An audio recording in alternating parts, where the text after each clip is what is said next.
الناس والله يحب المحسنين.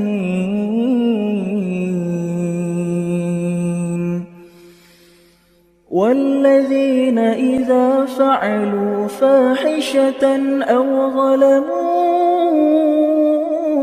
أنفسهم ذكروا الله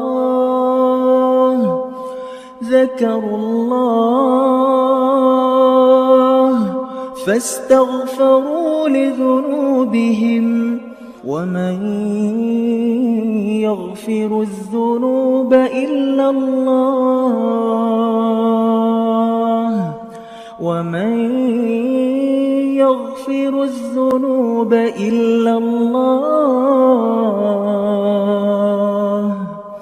ولم يصروا على ما فعلوا وهم يعلمون.